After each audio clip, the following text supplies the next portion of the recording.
Alright guys, so this is already day 2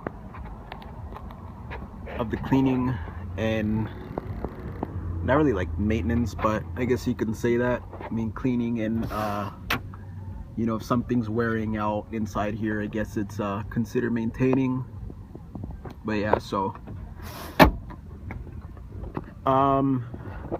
this is all one frame right here, and there's a gasket that goes around here, and these are like little channels where the water will sit in here, and it'll go down this tube and this tube and that tube, and there's a tube right there. So basically the water that makes it past here goes inside of here, which drips right out of there.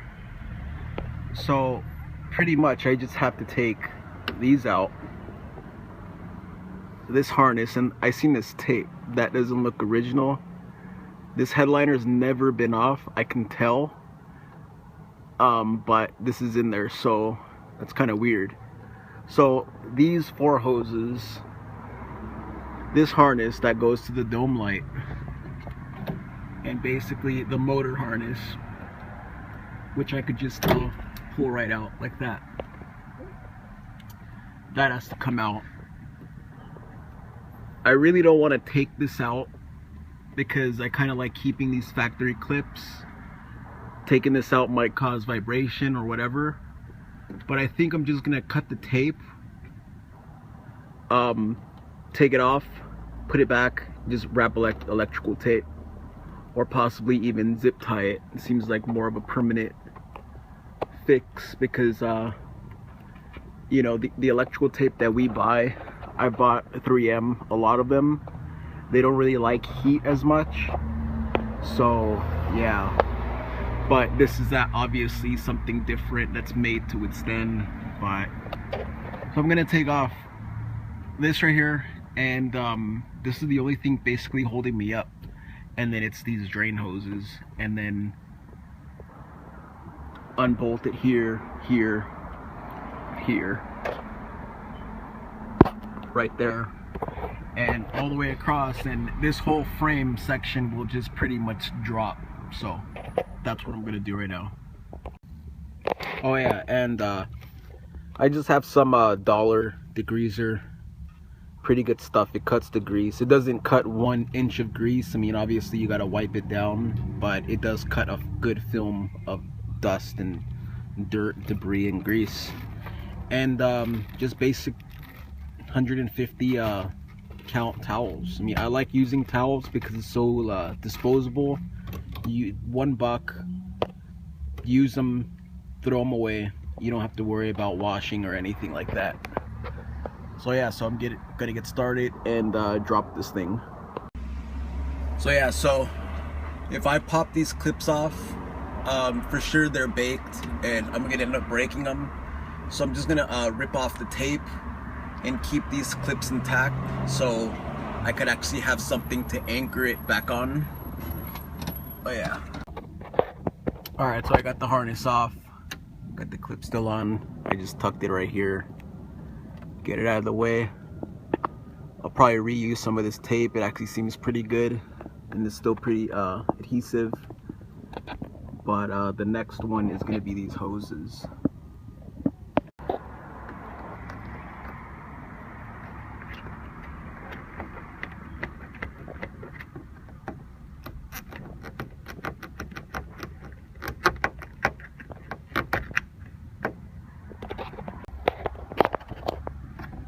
Yeah, so this hose is definitely a bigger diameter than that one.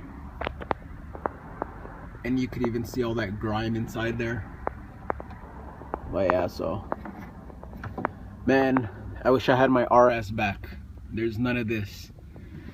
No motors, no relays, no drain holes, nothing. The only thing that there is a dome light. That's it. No map light. None of this.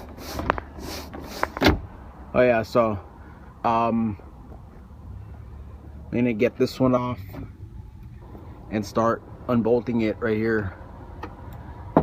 It's a lot of metal back here. I mean, up here. You know, you could see why that the Type R never came with any of this, because it's unnecessary. But since this car already has it, you know, as much as I want to get rid of it, I'm just gonna keep it. All right, guys. So these are 10 millimeters all the way across. I counted 8 of them. Hopefully I'm right and I don't get snagged on anything. But yeah, this thing seems pretty heavy too. So if you're planning to drop this on your own, definitely get help. I don't have help, and probably neither are you, so just do it at your own caution. You can do it, but you know, I mean, if you're gonna be throwing this thing away for weight reduction, if you do break anything, it doesn't even matter. But if you're planning to put it back nice and original, definitely don't drop it, don't break it, and don't drop it on your head. Probably gonna back these out. I'm probably gonna take most of them out and just leave one on each side. And then yeah, so let's see how this goes. Alright guys, so I have 6 fasteners. That means I only have 2 fasteners left, one on that side and one right there. Check out the top, it actually just sunk in all together. Look at that side. Oh yeah, so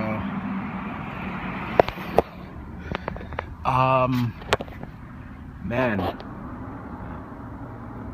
I'm just gonna set up the camera so if it does fall on my head, it'll be something pretty funny. So let me do that. And I heard that this thing's like 50 or 60 pounds. Hopefully not, but yeah, because that's weight above my head. But let's see how this goes though.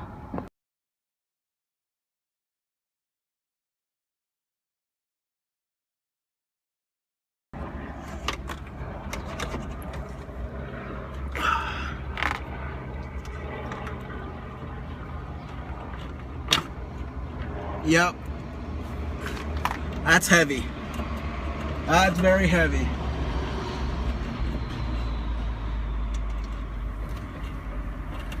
Oh shit, that's heavy.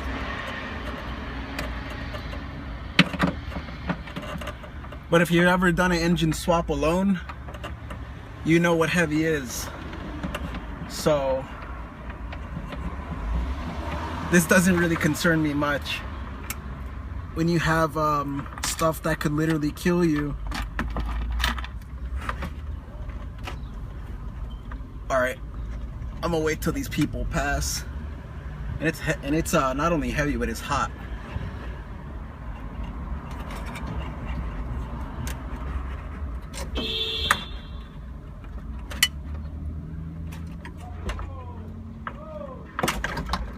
Okay. Okay.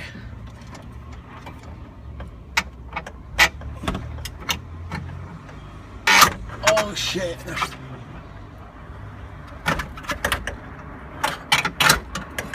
Oh shit.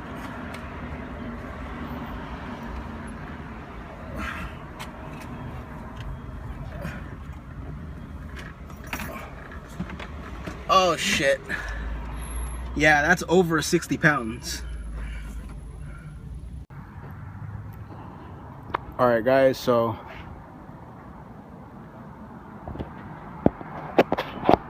yeah, you can see how dirty it is right there. I could have gotten that right there before, but now I can do a better job. I started to do some cutting and buffing right here. Don't worry about that. That's for a later time. I gotta get out the machine. But yeah, I kind of failed though. I failed huge. Because you can see all those scratches on it too. I failed miserably because in order to really actually clean this thing and you know, like get to the rails or the tracks or whatever on each side, it's got to be open. But since it's closed, I can't really act. But yeah, I can't really access it with it closed. So I need to get power to it. So I'm gonna put it in the back seat upside down, try and get the harness and reach the motor, and hopefully I can open this. But yeah, that's definitely a huge weight reduction if you're planning to take this off. You just gotta get a proper you know, cover or delete for this. But yeah, so I ended up getting the harness right here, and I didn't break all of them, broke a couple of these little clips.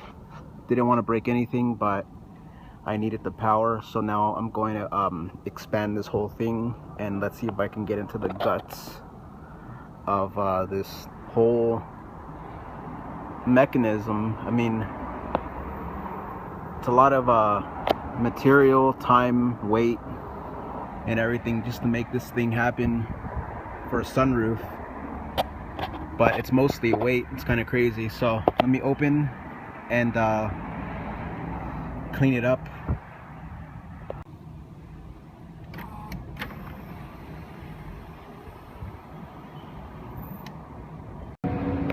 Alright, so you might be thinking, was it really necessary to take this out just to clean it?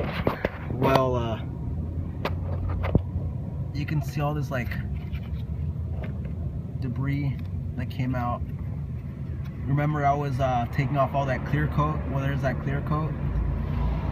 And yeah, I really didn't want to be hovering over the car, spraying the inside with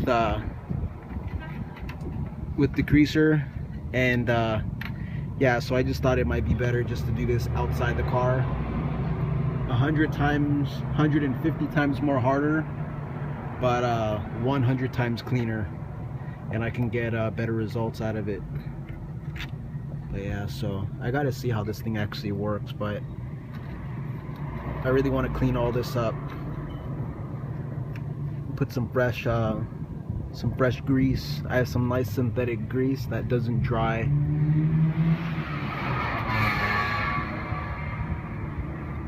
Yeah, it doesn't dry, it doesn't melt.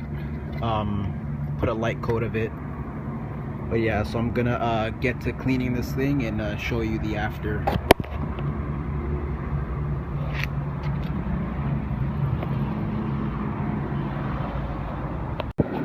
So that gasket right there,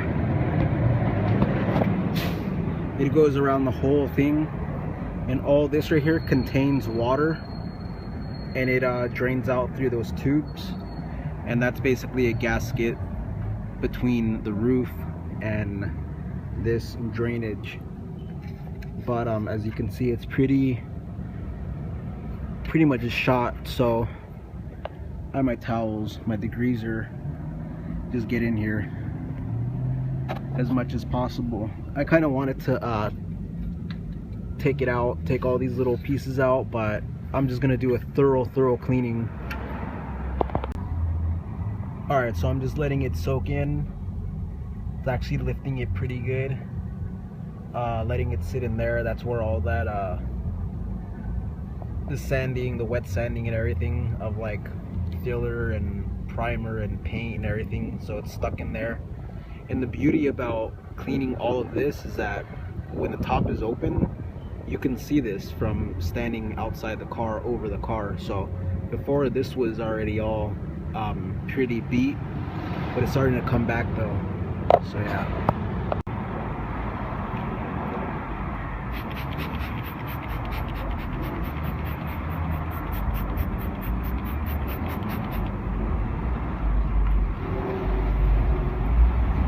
Got some steel wool.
Alright guys, so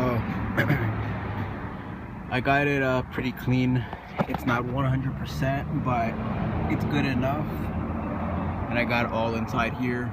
Looks pretty good. The rubber gasket that went around, cleaned it up, degreased it.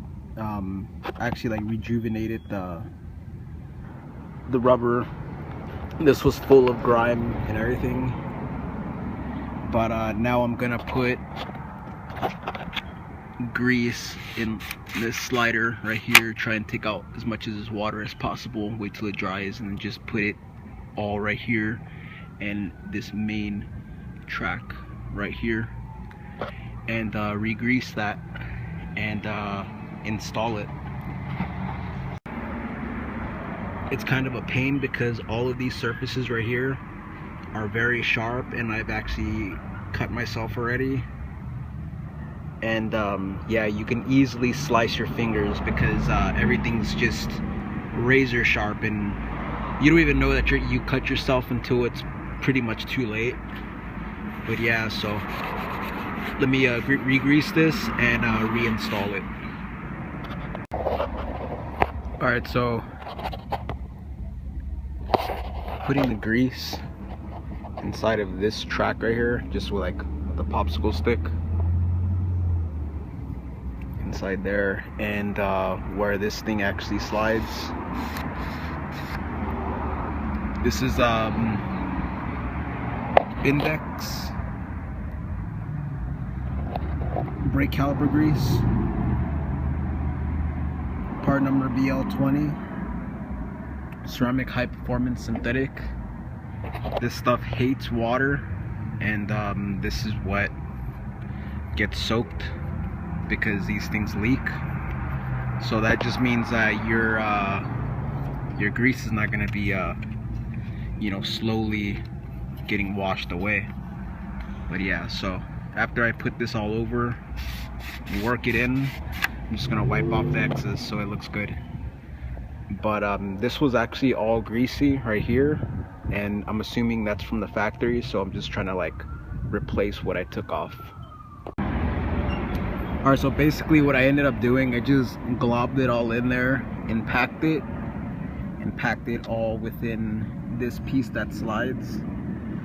And I'm just gonna wipe off the excess but keep it on the surface. But yeah, so it was actually a little bit better to use the finger to like pack it in there and then just wipe off the excess. Alright guys, so look what I found. Right under there, there's some sweet rust. So if a hot SoCal desert car has rust, most likely your car has rust too. It's more right there too. It actually goes all the way around, but I mean, it's steel mixed with rubber and water, so obviously water is gonna get trapped. But yeah, so that's just a little heads up right there, just in case you have more issues. Your sunroof is probably rotting out like mine. Alright, so this is exactly how the unit's going to go back in. I put this gasket back in there. I'm going to take out excess grease, but I'm going to leave that in there so it could work its way through the tracks. And I got everything as clean as possible. I even put a little grease on this and wiped it off to like try and get it a little bit darker, because this thing was actually baked and turning white. So it actually looks pretty good. Should look good when it's in the car. So now it's time to pop it in and let's check it out. I first got to retract it first and slide it in. Alright, so I just cleaned all right here, all the way around. It looks pretty good. You can see the line where they paint it, but it's all good. I got right here and I got right here, so it's finally a little bit of shine. You don't see this from the inside because your sunroof and everything blocks this, your you know, that trim piece. But when you're outside,